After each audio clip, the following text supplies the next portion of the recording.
¿Alguna vez te has preguntado qué secretos oscuros pueden esconderse en una antigua fotografía familiar? En los archivos históricos de Puebla, el meticuloso trabajo de Martín Aguirre estaba a punto de dar un giro aterrador cuando descubrió entre documentos polvorientos aquella imagen de las 6 hermanas Mondragón.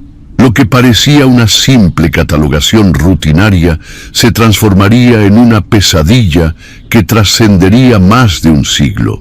Si valoras tu tranquilidad, suscríbete ahora y comparte en los comentarios desde qué rincón del mundo nos acompañas.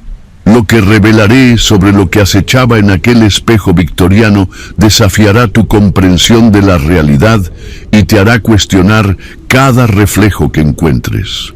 Acompáñeme y descubra la historia completa. El pequeño despacho de Martín Aguirre estaba ubicado en el sótano del Archivo Histórico de Puebla, un edificio colonial restaurado que albergaba documentos desde la época virreinal. Martín, un hombre de 40 y tantos años, con gafas de montura gruesa y cabello entrecano, llevaba más de 15 años dedicado a la preservación y catalogación de fotografías antiguas. Aquel martes de noviembre, el aire frío se colaba por las grietas de las ventanas. La temporada de lluvias había dejado una humedad persistente que amenazaba con dañar las colecciones más sensibles. Martín había llegado temprano para revisar una reciente donación, un baúl de madera tallada que perteneció a la familia Mondragón, una de las más influyentes durante el porfiriato en Puebla. «Buenos días, licenciado», saludó Lucía, su asistente, una joven estudiante de historia, con un entusiasmo contagioso por los archivos. ¿Empezamos con el baúl de los Mondragón? Justo iba a pedirte que trajeras los guantes y las mascarillas. No sabemos qué estado de conservación tendrán esos documentos. El baúl había sido donado por doña Concepción Mondragón, una anciana de 96 años que antes de mudarse a una residencia de ancianos, había decidido entregar al archivo lo que ella llamaba los secretos de sus antepasados. Según les había dicho, el baúl había permanecido cerrado desde la muerte de su abuela en 1935. Lucía regresó con el equipo de protección y colocó el baúl sobre la mesa de trabajo.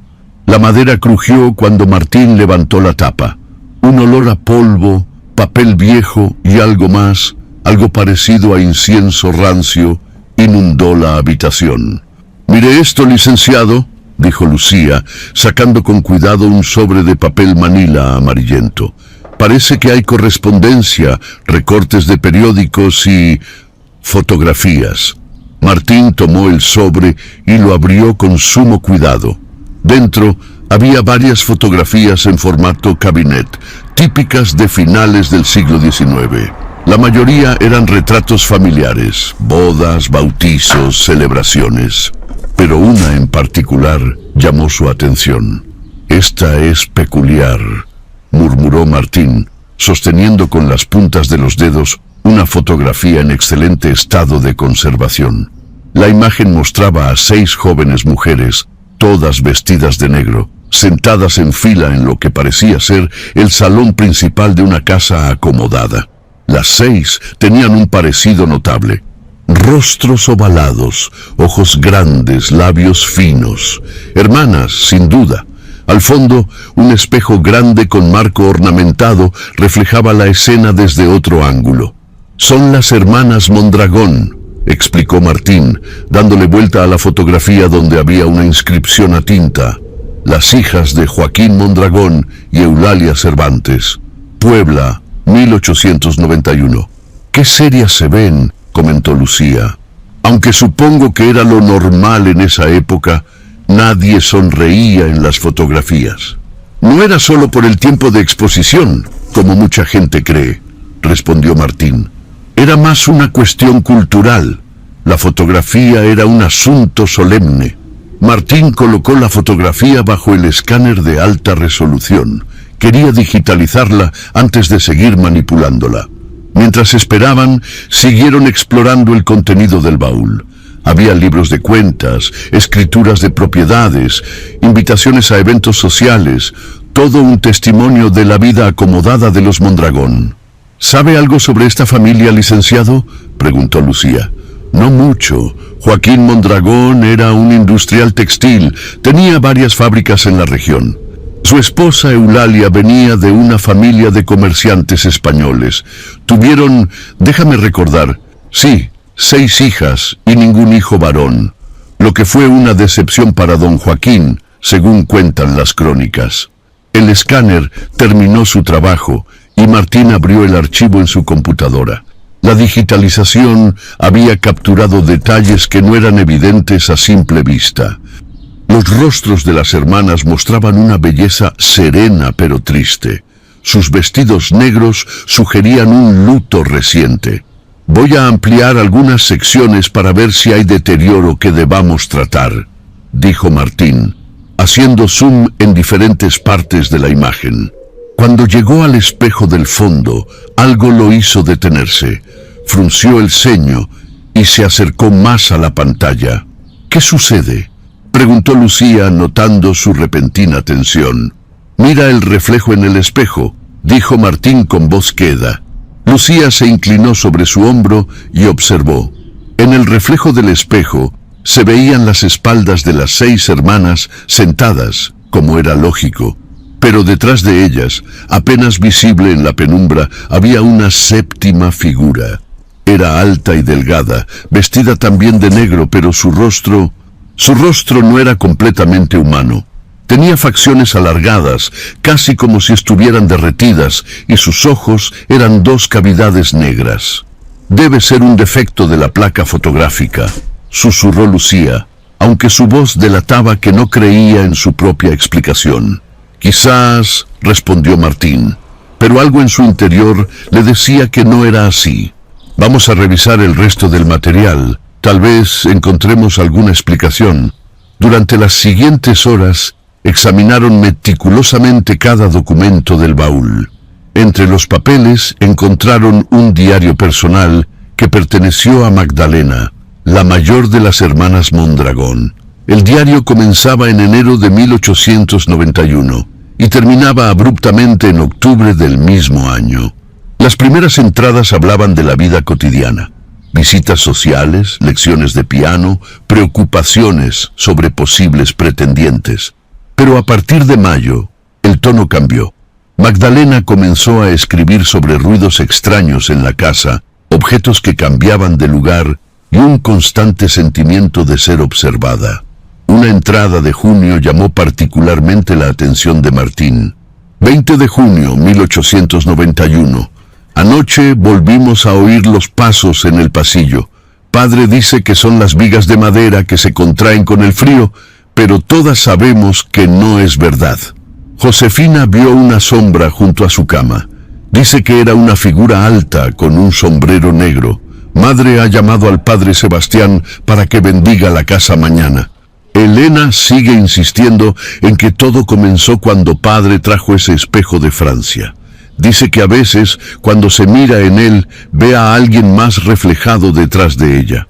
Licenciado, mire esto, dijo Lucía, señalando un recorte de periódico que había encontrado entre las páginas del diario. Era una pequeña nota de la sección de sociales del diario local, fechada el 15 de noviembre de 1891.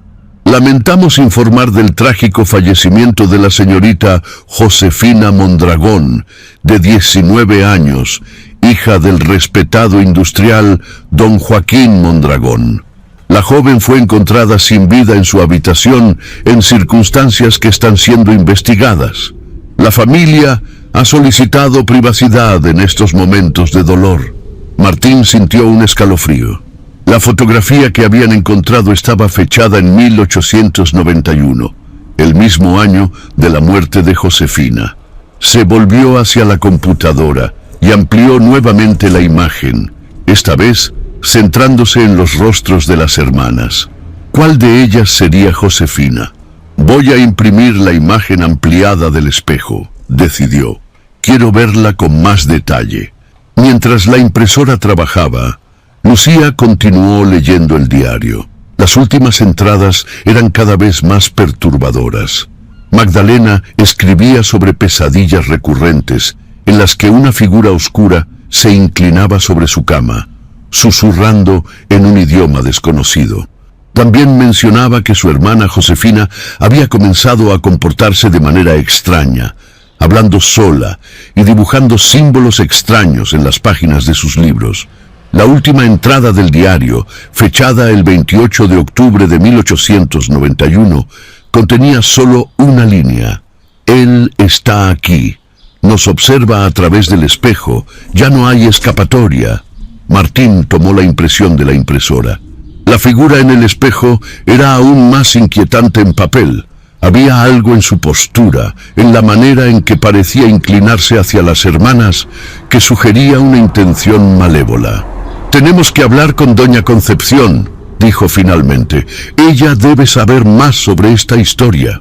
«¿Cree que aún esté lúcida? Tiene 96 años», recordó Lucía. Cuando vino a donar el baúl, parecía perfectamente consciente. Además, es nuestra única conexión viva con esta familia. Martín llamó a la residencia donde se había instalado doña Concepción. La recepcionista le informó que la anciana recibía visitas por las tardes, de 4 a 6. Acordaron ir al día siguiente. Esa noche, Martín no pudo conciliar el sueño. La imagen de la figura en el espejo lo perseguía. Se levantó varias veces para beber agua y, en una ocasión, le pareció ver una sombra moverse en el pasillo fuera de su habitación. «Es solo mi imaginación sobreexcitada», se dijo, pero no logró convencerse del todo. A la mañana siguiente, Martín llegó al archivo con ojeras y un humor sombrío. Lucía ya estaba allí, revisando más documentos del baúl. «Buenos días, licenciado. Encontré algo más», dijo, mostrándole un sobre pequeño que contenía un mechón de cabello negro atado con una cinta de seda.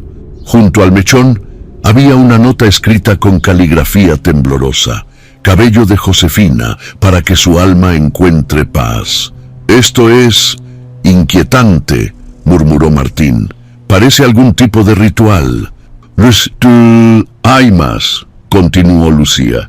«Encontré este recorte de un periódico francés. Está en francés, pero he usado el traductor. Habla sobre un anticuario en París que vendió varios objetos que pertenecieron a una familia acusada de practicar ocultismo. Entre los objetos menciona un espejo de invocación. ¿Y qué relación tiene con los Mondragón? Según el diario de Magdalena, el espejo que aparece en la fotografía fue comprado por su padre en Francia durante un viaje de negocios en 1890. Martín sintió que las piezas comenzaban a encajar, formando una imagen perturbadora. «Tenemos que ver a doña Concepción cuanto antes».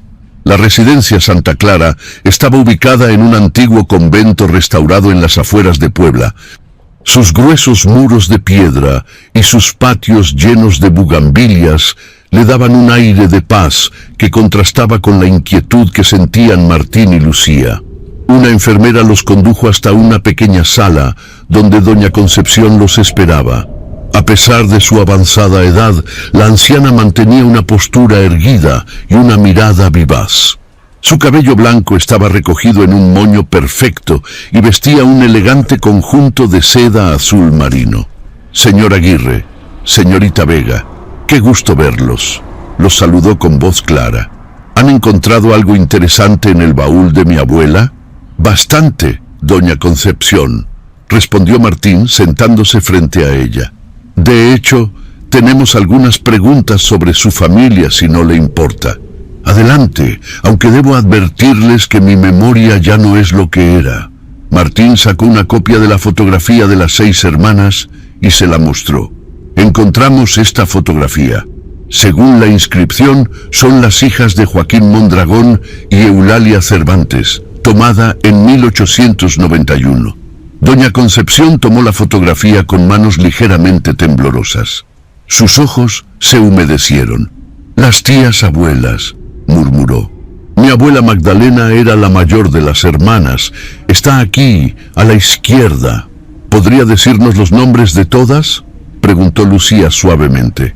Por supuesto, Magdalena, la mayor, luego Elena, Carmen, Josefina, Isabel y la pequeña Dolores, que tenía apenas 15 años cuando se tomó esta fotografía.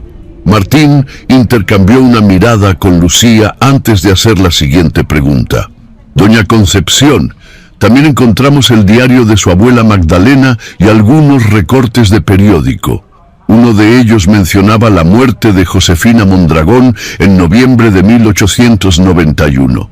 ¿Conoce usted las circunstancias de su fallecimiento? La anciana dejó la fotografía sobre su regazo y su mirada se perdió en la distancia. Cuando habló, su voz había adquirido un tono más grave. La historia de la tía Josefina era un secreto familiar. Mi abuela Magdalena solo me la contó cuando yo cumplí 18 años, como una advertencia. Según ella, todo comenzó con ese espejo. Señaló el espejo que se veía al fondo de la fotografía. Mi bisabuelo Joaquín lo compró en París, de un anticuario que liquidaba la colección de un aristócrata francés caído en desgracia. Era una pieza hermosa, con un marco de ébano tallado con figuras que parecían demonios o gárgolas. Desde que llegó a la casa, comenzaron a ocurrir cosas extrañas. ¿Qué tipo de cosas?, preguntó Martín. Ruidos inexplicables, objetos que desaparecían, sensaciones de frío extremo en habitaciones específicas. Pero lo peor fueron los cambios en Josefina. Siempre había sido la más alegre y extrovertida de las hermanas, pero comenzó a volverse taciturna y retraída. Pasaba horas frente al espejo, murmurando. Decía que podía ver a alguien dentro del espejo, alguien que le hablaba y le prometía cosas. Lucía sacó su libreta y comenzó a tomar notas, mientras Martín continuaba con las preguntas. ¿Qué ocurrió la noche que murió? Doña Concepción suspiró profundamente. Según mi abuela, esa noche todas las hermanas dormían en sus habitaciones cuando un grito las despertó. Era Dolores, la menor, que había ido al baño y al pasar frente a la habitación de Josefina, vio luz bajo la puerta y escuchó voces. Cuando abrieron la puerta, encontraron a Josefina colgada del candelabro. Había usado su propio chal para... La anciana se detuvo, visiblemente afectada. Martín le ofreció un vaso de agua que ella aceptó con manos temblorosas. Lo extraño, continuó después de beber, fue lo que encontraron en el espejo. Estaba cubierto de símbolos dibujados con lo que parecía ser sangre, y el reflejo... Mi abuela juró que durante un instante el reflejo no mostró el cuerpo colgante de Josefina, sino a otra cosa, algo que no supo describir, pero que la llenó de terror. ¿Qué hicieron después?, preguntó Lucía. Mi bisabuelo contrató a un fotógrafo para documentar la escena antes de descolgar el cuerpo, pensando que podría ser un asesinato y no un suicidio. La policía investigó, pero concluyó que Josefina se había quitado la vida en un momento de locura. La iglesia se negó a darle cristiana sepultura, lo que destrozó a mi bisabuela Eulalia.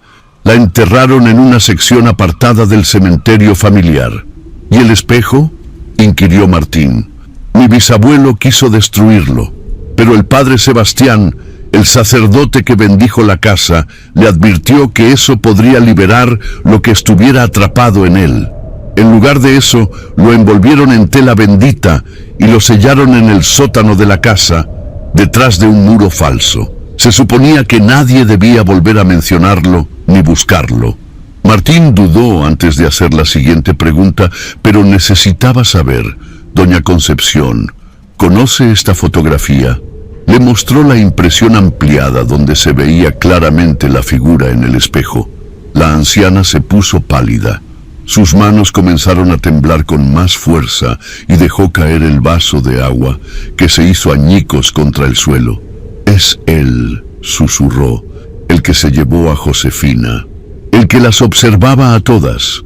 Mi abuela lo llamaba el hombre del espejo. Una enfermera entró corriendo al escuchar el ruido del cristal roto. Al ver el estado de agitación de Doña Concepción, les pidió a Martín y Lucía que se retiraran. Necesita descansar.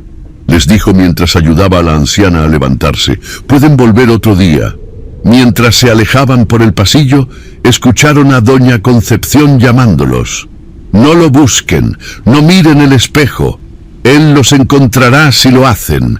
De regreso en el auto, Martín y Lucía permanecieron en silencio durante varios minutos, procesando lo que habían escuchado. ¿Cree que es verdad?, preguntó finalmente Lucía. ¿O es solo la imaginación de una familia traumatizada por un suicidio? No lo sé, respondió Martín sinceramente, pero hay algo en esa fotografía que no puedo explicar, y la reacción de doña Concepción al verla, no creo que estuviera fingiendo ese miedo. ¿Qué hacemos ahora? ¿Seguir investigando? Quiero saber qué pasó con el resto de las hermanas después de la muerte de Josefina, y sobre todo, quiero saber qué pasó con ese espejo. Al día siguiente Martín llegó temprano al archivo y se sumergió en la investigación. Buscó en los registros parroquiales, en las hemerotecas, en los archivos notariales, cualquier información sobre la familia Mondragón después de 1891. Descubrió que Magdalena, la mayor de las hermanas, se había casado en 1893 con un médico apellidado Vargas. Tuvieron 3 hijos, el menor de los cuales debía ser el padre o la madre de doña Concepción. Elena, la segunda hermana, ingresó a un convento en 1892, apenas unos meses después de la muerte de Josefina. Carmen se casó con un político local y se mudó a Ciudad de México. Isabel murió de tuberculosis en 1895 y Dolores, la menor, desapareció misteriosamente en 1896 a los 20 años. Su cuerpo nunca fue encontrado. 2 muertes y una desaparición en 5 años, murmuró Martín, y todo comenzó con la llegada de ese espejo. Lucía, mientras tanto, había estado investigando sobre espejos en el folclore y las supersticiones mexicanas. Los espejos siempre han sido objeto de temor y fascinación en muchas culturas, explicó a Martín. En México existe la creencia de que los espejos pueden ser portales para espíritus o entidades sobrenaturales. Por eso se cubren los espejos cuando alguien muere, para que su alma no quede atrapada en ellos. ¿Y has encontrado algo específico sobre espejos de invocación? No mucho, pero hallé referencias a rituales europeos de nigromancia que utilizaban espejos como conductos para comunicarse con el más allá. Algunos de estos rituales incluían sacrificios de sangre para alimentar a las entidades convocadas. Martín frunció el ceño, recordando los símbolos de sangre que doña Concepción había mencionado. Tenemos que encontrar ese espejo, decidió. Si realmente fue emparedado en el sótano de la casa de los Mondragón, podría seguir allí. ¿Y dónde estaba esa casa? Según los registros que revisé esta mañana, la mansión Mondragón estaba ubicada en la calle 5 de Mayo, donde ahora hay un hotel boutique. Fue vendida en la década de 1920, después de la muerte de Joaquín Mondragón. Entonces vamos a ese hotel. Quizás conserven planos originales del edificio. El Hotel Casona de Los Ángeles ocupaba lo que una vez fue la mansión Mondragón. El edificio había sido restaurado con buen gusto, conservando muchos de sus elementos originales: los techos altos, los pisos de mosaico hidráulico, las puertas de madera labrada. Martín y Lucía se presentaron en la recepción como investigadores del archivo histórico, interesados en la historia del edificio. El gerente, un hombre de mediana edad llamado Alberto Salas, los recibió con amabilidad. Siempre nos interesa conocer más sobre la historia de esta casa, les dijo mientras los guiaba a su oficina. Los huéspedes preguntan constantemente, especialmente los extranjeros. ¿Conservan planos originales del edificio?, preguntó Martín. Algunos. Los arquitectos que realizaron la última restauración en 2010 encontraron planos de 1885, cuando la casa fue construida. También tenemos fotografías de cómo era antes de convertirse en hotel. Alberto les mostró varios documentos, incluyendo un plano detallado que mostraba la distribución original de la mansión. El sótano aparecía como un gran espacio dividido en varias habitaciones: la bodega de vinos, la despensa, un cuarto de servicio y un área marcada simplemente como almacén. ¿Es posible visitar el sótano?, preguntó Lucía. Claro, aunque ahora lo usamos principalmente como bodega para el hotel. ¿Puedo preguntar qué están buscando exactamente? Martín dudó. No quería mencionar el espejo ni la historia de Josefina Mondragón. Decidió ser parcialmente honesto. Estamos documentando elementos arquitectónicos originales para una exposición sobre las casas señoriales de Puebla en el siglo XIX. Nos interesa particularmente si conservan algún muro o estructura original del sótano. Alberto pareció satisfecho con la explicación y los condujo hacia una puerta discreta junto a la cocina del hotel. El sótano ha sufrido varias modificaciones a lo largo de los años, explicó mientras descendían por una escalera de piedra. Durante la Revolución, los dueños de entonces lo usaron como refugio y almacén de provisiones. En los años 50, cuando el edificio era una escuela, lo convirtieron en archivo. Nosotros hemos respetado la mayor parte de la estructura original, aunque tuvimos que reforzar algunas zonas por seguridad. El sótano era un espacio amplio con techos abovedados de ladrillo. Grandes estanterías metálicas ocupaban la mayor parte del espacio, llenas de cajas con suministros del hotel, papel higiénico, productos de limpieza, ropa de cama. En un rincón había varias cajas con decoraciones navideñas. El área que en el plano aparece como almacén, ¿dónde estaría?, preguntó Martín, orientándose con el plano en la mano. Debe ser esa sección, señaló Alberto hacia una zona al fondo del sótano separada por un muro de ladrillo visto. Es la única parte que conserva los muros originales sin revestir. Se dirigieron hacia allí. Era un espacio más pequeño y oscuro, con una única bombilla colgando del techo, varias puertas metálicas, probablemente instaladas en reformas posteriores, se alineaban a lo largo del muro. ¿Qué hay detrás de estas puertas?, preguntó Lucía. Pequeños trasteros que alquilamos a negocios cercanos para que guarden material. Este hotel está en pleno centro histórico, donde el espacio es un bien escaso. Martín examinaba atentamente el muro de ladrillo. A diferencia del resto del sótano, que había sido enlucido y pintado, este conservaba el ladrillo original a la vista. En algunos puntos, el mortero entre los ladrillos parecía diferente, como si hubiera sido reparado en distintas épocas. ¿Han hecho obras en este muro recientemente?, preguntó.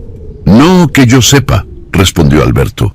Aunque hubo una pequeña inundación hace unos 2 años, cuando una tubería se rompió.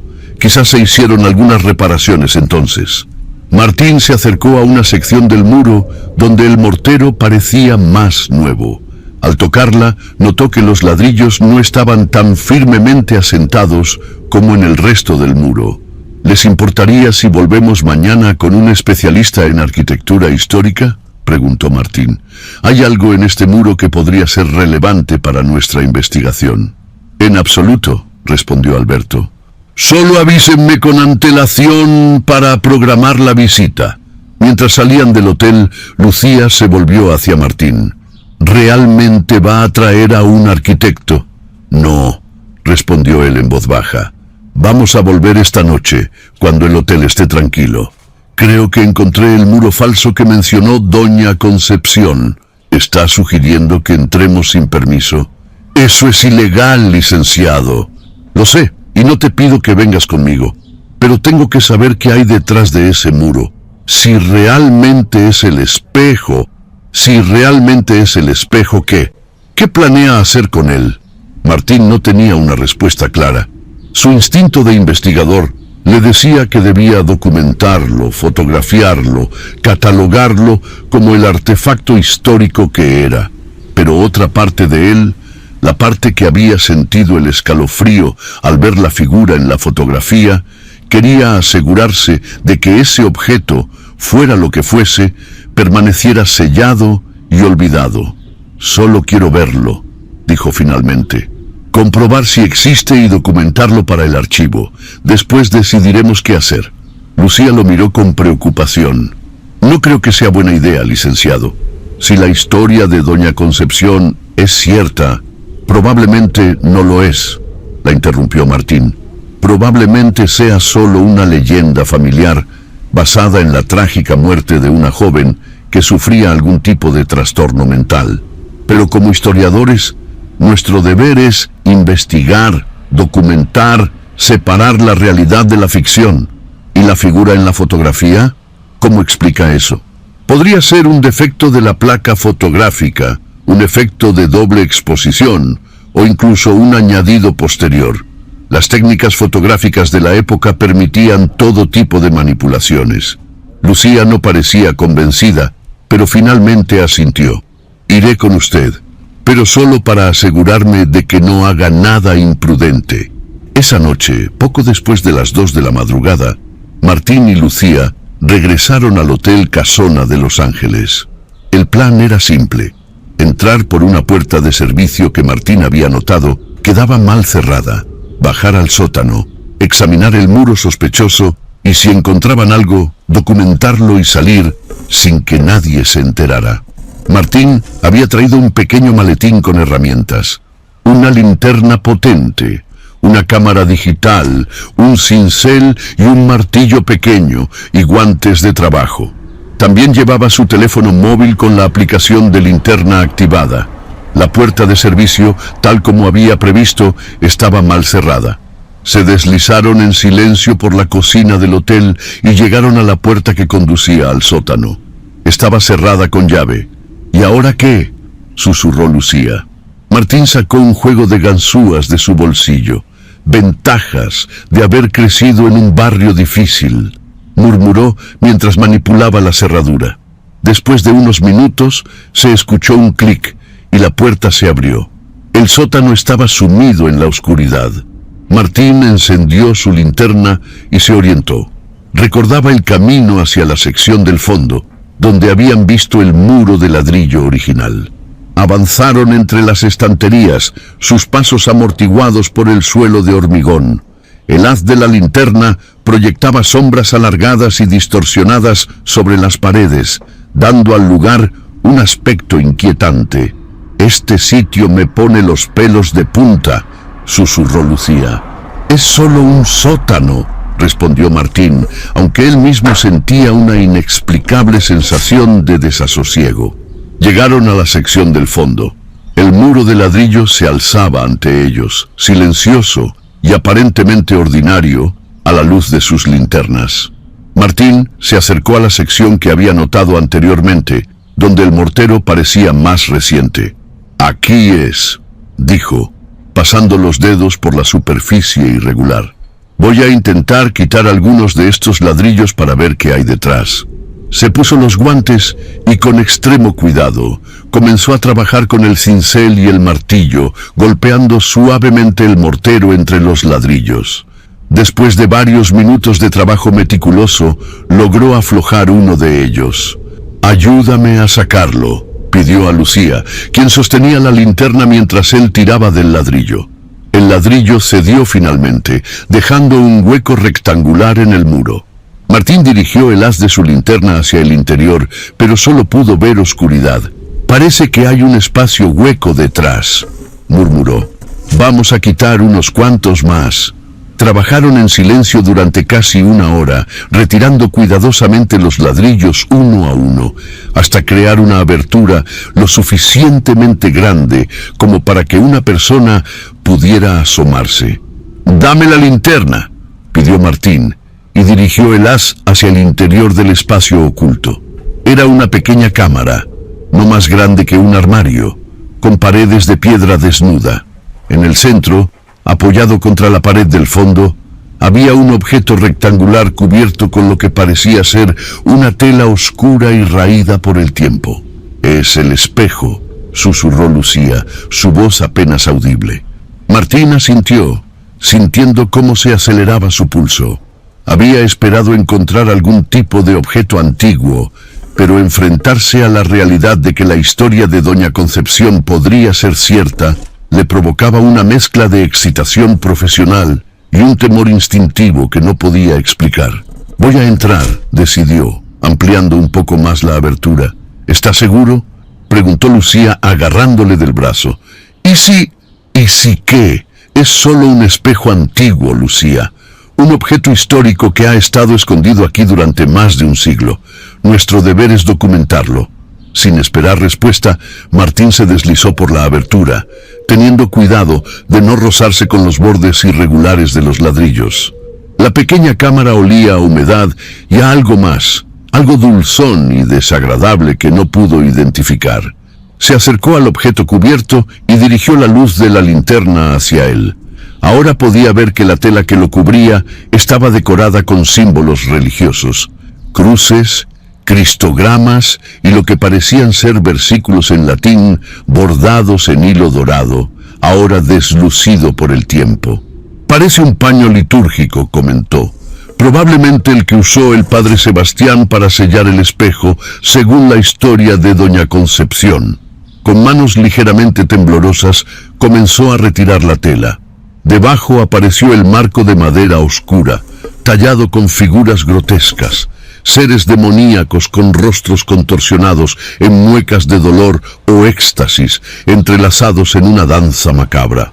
«Es increíble», murmuró Martín, fascinado por la artesanía del marco. «Esto debe ser obra de un maestro tallista, probablemente francés de finales del 18 o principios del 19. La superficie del espejo estaba cubierta de polvo y telarañas. Martín sacó un pañuelo de su bolsillo y lo pasó suavemente por una esquina, revelando el cristal azogado debajo. «Lucía, pásame la cámara», pidió, extendiendo la mano hacia la abertura. No hubo respuesta. «Lucía», llamó de nuevo, girándose hacia la entrada. La joven estaba allí, de pie junto a la abertura, pero su rostro mostraba una expresión extraña, como de asombro mezclado con temor. «¿Estás bien?», preguntó Martín preocupado. «Lo veo», susurró ella, «en el espejo, detrás de usted». Martín sintió que un escalofrío le recorría la espina dorsal. Lentamente se volvió hacia el espejo. En la pequeña porción que había limpiado, vio su propio reflejo, parcial y distorsionado por la suciedad y el deterioro del azogue. Pero había algo más, una sombra que se movía detrás de él, una figura apenas perceptible en la penumbra. «Es solo un efecto óptico», dijo, tratando de mantener la calma. La luz de la linterna proyectando sombras en una superficie reflectante deteriorada. Pero mientras hablaba, la sombra en el espejo pareció moverse de forma independiente, acercándose a su reflejo. No era una sombra informe, sino algo con contornos definidos, con una silueta vagamente humana pero distorsionada, alargada. Martín retrocedió instintivamente, tropezando con los escombros del suelo. La linterna cayó de su mano, rodando hasta detenerse con el haz, apuntando hacia el techo, creando sombras danzantes en las paredes de la pequeña cámara. «¡Salga de ahí, licenciado!», gritó Lucía, extendiendo su mano a través de la abertura. Martín se arrastró hacia ella, pero algo lo detuvo. Una sensación de frío intenso le envolvió, como si hubiera entrado en una cámara frigorífica. Su respiración se condensaba en pequeñas nubes blancas frente a su rostro. Y entonces lo oyó, un susurro, tan bajo que al principio pensó que era el sonido de su propia respiración agitada. Pero no, era una voz, o algo parecido a una voz, que pronunciaba palabras en un idioma que no reconocía. «¿Lo oyes?», preguntó a Lucía con voz temblorosa. Ella asintió, con los ojos muy abiertos por el miedo. «Tenemos que irnos, ahora». Martín alcanzó su mano y se impulsó hacia la abertura, sintiendo cómo el frío intenso le soltaba gradualmente mientras se alejaba del espejo. Cuando salió completamente de la cámara, cayó de rodillas, jadeando. «¿Qué demonios fue eso?», murmuró, más para sí mismo que para Lucía. «No lo sé, pero no quiero averiguarlo», respondió ella, ayudándolo a levantarse. «Vámonos de aquí». Recogieron apresuradamente sus herramientas y se dirigieron hacia la salida del sótano. Mientras caminaban entre las estanterías, Martín tuvo la constante sensación de que algo los observaba desde las sombras. Las luces de sus linternas parecían más débiles, apenas capaces de penetrar la oscuridad que parecía haberse vuelto más densa, casi tangible. Llegaron a la escalera y subieron rápidamente, sin preocuparse ya por el ruido que pudieran hacer. Solo querían salir de allí lo antes posible. Una vez fuera del hotel, en la calle desierta iluminada por farolas, se detuvieron para recuperar el aliento. El aire fresco de la noche parecía purificador después de la atmósfera opresiva del sótano. «¿Qué hacemos ahora?», preguntó Lucía, aún temblando ligeramente. Martín miró su reloj. Eran casi las 4 de la madrugada. «Vamos a mi casa. Necesitamos analizar lo que ha pasado y decidir nuestro próximo paso». El apartamento de Martín estaba a unas pocas cuadras del centro histórico, en un edificio moderno que contrastaba con la arquitectura colonial de los alrededores. Era un espacio pequeño pero acogedor, con las paredes cubiertas de librerías y algunos grabados antiguos. Mientras Martín preparaba café en la cocina, Lucía se sentó en el sofá, revisando las fotografías que habían tomado antes de que ocurriera el incidente. Había capturas del muro de ladrillo, de la pequeña cámara oculta y algunas imágenes parciales del espejo y su marco ornamentado. «Las fotos no muestran nada extraño», comentó cuando Martín regresó con 2 tazas de café humeante. «Solo el espejo y su marco. No hay ninguna figura ni sombra, lo cual confirma mi teoría de que lo que vimos fue un efecto óptico, provocado por la iluminación inadecuada y nuestros nervios alterados», respondió Martín, aunque su tono no sonaba del todo convencido. «¿Y el frío y los susurros?», insistió Lucía. «Yo también los oí, licenciado. No fue su imaginación». Martín suspiró frotándose los ojos cansados. «No tengo explicación para eso. Podría ser algún tipo de corriente de aire que produce un sonido similar a susurros al pasar por las grietas de esos muros antiguos. Y el frío, quizás hay alguna tubería de refrigeración cerca. No lo cree realmente, ¿verdad?». Martín guardó silencio unos instantes antes de responder. «No sé qué creer, Lucía. Como historiador, estoy entrenado para buscar explicaciones racionales, para confiar en los documentos, en las evidencias tangibles. Pero lo que experimentamos allí fue real», completó ella. «Tan real como la reacción de doña Concepción al ver la fotografía ampliada. Tan real como la historia que nos contó sobre Josefina y las otras hermanas». «Suponiendo que sea real», dijo Martín, planteando la hipótesis como un ejercicio intelectual. «¿Qué hacemos al respecto? Alertar a las autoridades sobre un espejo potencialmente maldito escondido en el sótano de un hotel. Llamar a un exorcista. Nos tomarían por locos. Podríamos sellar de nuevo la cámara», sugirió Lucía. «Reponer los ladrillos y asegurarnos de que nadie más encuentre el espejo. ¿Y si ya es demasiado tarde? ¿Y si lo que sea que estaba contenido en ese espejo ya ha sido liberado por nuestra intrusión?». La pregunta quedó flotando en el aire, cargada de implicaciones inquietantes. Ambos recordaron la sensación de ser observados mientras salían del sótano, la oscuridad que parecía seguirlos. «Necesitamos más información», decidió finalmente Martín. «Mañana volveré a hablar con doña Concepción. Ella es nuestra única conexión viva con esta historia. ¿Qué le dirá? Que encontramos el espejo y que vimos algo en él. Le diré la verdad, o parte de ella, que hemos encontrado evidencias que corroboran su historia y que necesitamos saber más, especialmente sobre lo que ocurrió después de la muerte de Josefina». Se quedaron en silencio, bebiendo su café, cada uno sumido en sus propios pensamientos. Fuera, el cielo comenzaba a aclararse, anunciando el amanecer. «Debería irme», dijo Lucía levantándose. «Necesito ducharme y cambiarme antes de ir al archivo». «Tómate el día libre», sugirió Martín. «Has tenido una noche difícil». «¿Y usted?». Yo iré a ver a doña Concepción esta tarde. Mientras tanto, intentaré descansar un poco. Pero Martín sabía que no podría dormir. La imagen del espejo, de la figura moviéndose en su superficie, estaba grabada en su mente. Y los susurros, esas palabras incomprensibles que aún resonaban en sus oídos. Después de que Lucía se marchara, Martín sacó su computadora portátil y comenzó a investigar sobre espejos malditos, rituales de invocación y fenómenos paranormales similares. Sabía que la mayoría de lo que encontraría serían supersticiones y creencias populares sin base científica, pero necesitaba un marco de referencia para entender lo que había experimentado. Entre los muchos resultados irrelevantes, encontró un artículo académico sobre catoptromancia, la adivinación mediante espejos, una práctica que se remontaba a la antigüedad.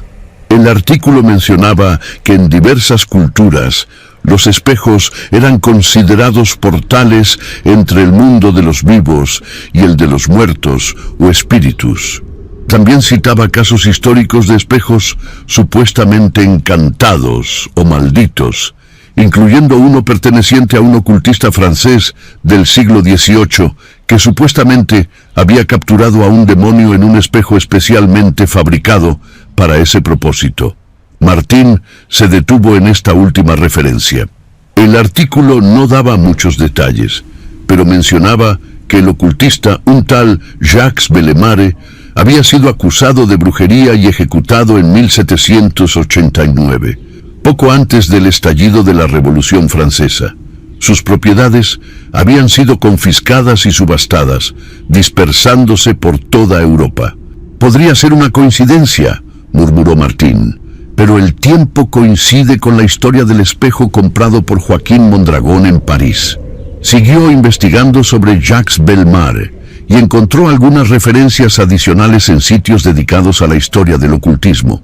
Según estas fuentes, Bellemare había sido miembro de varias sociedades secretas dedicadas a la magia ceremonial y había escrito un grimorio titulado Le Miroir des âmes, el espejo de las almas, que supuestamente contenía rituales para comunicarse con entidades de otros planos de existencia utilizando espejos como portales. «Necesito encontrar ese libro», se dijo Martín, aunque sabía que sería casi imposible. Si el grimorio existía, probablemente estaría en alguna colección privada o biblioteca especializada en Europa. Cuando el reloj marcó las 2 de la tarde, Martín se duchó y cambió de ropa para visitar a doña Concepción. Antes de salir, recibió un mensaje de Lucía. «Tenga cuidado con lo que le dice a doña Concepción. No queremos alterarla más. Por cierto, he estado sintiendo algo extraño desde que volvimos del hotel, como si alguien me observara. ¿Usted también?» Martín sintió un escalofrío. Sí, él también había tenido esa sensación, especialmente cuando estaba solo en su apartamento. Varias veces había mirado por encima de su hombro, convencido de que había alguien detrás de él, solo para encontrar la habitación vacía. También lo he sentido. Hablaremos después de mi visita a doña Concepción. Mantente alerta. Cuando llegó a la residencia Santa Clara, le informaron que doña Concepción había tenido un episodio de agitación durante la noche y que estaba sedada. No podría visitarla hasta el día siguiente como mínimo. «¿Qué tipo de episodio?», preguntó Martín a la enfermera, una mujer joven con expresión cansada. Comenzó a gritar en mitad de la noche. Decía que había alguien en su habitación, una figura oscura que la observaba desde los pies de la cama. Tuvimos que administrarle un tranquilizante para calmarla. ¿A qué hora ocurrió esto? Alrededor de las 4 de la madrugada, más o menos. Martín sintió que el corazón le daba un vuelco. Era aproximadamente la hora en que él y Lucía habían salido del sótano del hotel, después de descubrir el espejo. ¿Ha pasado esto antes? ¿Tiene alucinaciones habitualmente? La enfermera negó con la cabeza. Doña Concepción es una de nuestras residentes más lúcidas. Nunca había tenido un episodio así desde que llegó aquí. Martín le agradeció la información y se marchó con una sensación de inquietud creciente. No podía ser una coincidencia que doña Concepción hubiera tenido esa visión justo después de que ellos descubrieran el espejo. De alguna manera, ambos eventos estaban conectados. De vuelta en su apartamento, Martín llamó a Lucía para informarle de lo ocurrido. Mientras hablaban, escuchó un ruido extraño en el fondo, como si alguien arrastrara algo pesado. «¿Qué ha sido eso?», preguntó. «No lo sé», respondió Lucía con voz tensa. «He estado escuchando ruidos extraños toda la tarde. Creo que provienen del apartamento de arriba, pero no estoy segura». «¿Estás sola?». «Sí, mi compañera de piso está de viaje esta semana». «Empaca algunas cosas y ven a mi apartamento», decidió Martín. «No creo que sea buena idea que estemos solos en este momento». Mientras esperaba a Lucía, Martín revisó nuevamente las fotografías que habían tomado en el sótano. Al ampliar una de las imágenes del espejo, notó algo que no había visto antes. En una esquina del marco había una pequeña placa metálica con una inscripción. Aumentó el zoom todo lo que pudo, tratando de descifrar las palabras grabadas. «Jacques Belmar, 1785», leyó en voz alta. Era una confirmación de su teoría. El espejo había sido creado por el ocultista francés 5 años antes de su ejecución. El timbre del apartamento sonó, sobresaltándolo. Era Lucía, pálida y visiblemente nerviosa, con una pequeña mochila colgada al hombro. «Gracias por dejarme quedar», dijo mientras entraba. «No podía soportar estar sola en mi apartamento ni un minuto más». «¿Sigues sintiendo que te observan?», preguntó Martín cerrando la puerta con llave. «Es más que eso», respondió ella, sentándose en el sofá. «He visto... algo. Reflejos en las ventanas, en la pantalla de mi computadora cuando está apagada, incluso en la superficie pulida de la mesa de la cocina. Siempre es lo mismo. Una figura oscura detrás de mí que desaparece cuando me giro». Martín sintió un nudo en el estómago. Él también había experimentado algo similar. La sensación de movimiento captado por el rabillo del ojo, sombras que parecían moverse por sí solas. «Mira esto», dijo, mostrándole la fotografía ampliada con la placa del marco. «Es el nombre del ocultista que mencionaban los artículos que encontré. El espejo fue fabricado por él en 1785. ¿Qué hacemos ahora, licenciado? Esto va más allá de una simple investigación histórica. Estamos lidiando con algo sobrenatural». Martín nunca había creído en lo sobrenatural. Como historiador, siempre había buscado explicaciones racionales para los mitos y leyendas que estudiaba. Pero ahora, enfrentado a experiencias que desafiaban cualquier explicación lógica, comenzaba a cuestionarse sus certezas. «Creo que tenemos 2 opciones», dijo finalmente. «Podemos intentar ignorarlo, convencernos de que todo es producto de nuestra imaginación sobrecargada y el cansancio, y esperar que, lo que sea que hemos despertado, simplemente se desvanezca. Y la segunda opción, enfrentarlo, aprender más sobre lo que es, sobre cómo fue capturado en ese espejo en primer lugar y encontrar una manera de sellarlo de nuevo». Lucía lo miró fijamente. «¿Realmente cree que podemos hacer eso? 2 historiadores contra una entidad sobrenatural que ha estado acechando desde el siglo XVIII?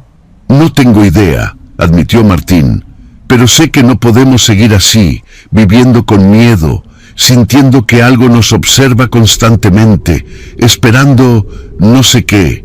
En ese momento, las luces del apartamento parpadearon, sumiendo la habitación en una penumbra momentánea antes de volver a encenderse.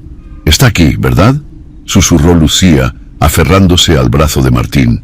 «Con nosotros, ahora mismo». Martín no respondió. Estaba mirando hacia el pasillo que conducía a su habitación, donde había visto, por un instante, una silueta alta y delgada, exactamente igual a la que aparecía en la fotografía de las hermanas Mondragón. «Tenemos que volver al espejo», dijo finalmente. «Es la fuente de todo esto. Quizás encontremos alguna pista sobre cómo sellar de nuevo lo que hemos liberado». «¿Esta noche?» Cuanto antes, mejor». No creo que tengamos mucho tiempo antes de que, lo que sea esto, se haga más fuerte. Se prepararon rápidamente, reuniendo linternas, herramientas y, a sugerencia de Lucía, un pequeño frasco de agua bendita que ella guardaba desde su última visita a la basílica. «No puede hacer daño», dijo, notando la expresión escéptica de Martín. Antes de salir, Martín tuvo una idea. Se dirigió a su estudio y regresó con un pequeño espejo de mano que guardó en su bolsillo. «Por si necesitamos ver algo sin mirar directamente», explicó. La noche había caído sobre Puebla cuando llegaron al Hotel Casona de Los Ángeles. Esta vez, en lugar de entrar por la puerta de servicio, Martín decidió que sería más seguro registrarse como huéspedes. Pagó en efectivo por una habitación doble, presentando identificaciones falsas que guardaba para investigaciones que requerían cierto nivel de discreción. Una vez en la habitación, esperaron hasta pasada la medianoche, cuando el hotel estaba en silencio. Entonces se deslizaron por el pasillo hasta la escalera de servicio que conducía al sótano. La puerta seguía sin llave, tal como la habían dejado la noche anterior. Bajaron cautelosamente, iluminando su camino con las linternas. El sótano parecía aún más oscuro y opresivo que antes, como si las sombras se hubieran vuelto más densas, más sustanciales. Llegaron a la sección del fondo, donde estaba el muro con la abertura que habían creado. Los ladrillos que habían retirado seguían en el suelo, y el hueco bostezaba como una herida negra en la pared. «¿Estás seguro de esto?», preguntó Lucía, su voz apenas un susurro. Martín asintió, aunque en realidad no estaba seguro en absoluto. Cada instinto le gritaba que diera media vuelta y huyera, pero sabía que no había escapatoria. Lo que fuera que habían liberado, lo seguiría donde quiera que fueran. «Vamos a entrar juntos esta vez», decidió, «y pase lo que pase, no te separes de mí». Se deslizaron por la abertura, uno tras otro, y se encontraron de nuevo en la pequeña cámara oculta. El espejo seguía allí, apoyado contra la pared del fondo, parcialmente descubierto tras su examen de la noche anterior. Martín dirigió el haz de su linterna hacia él.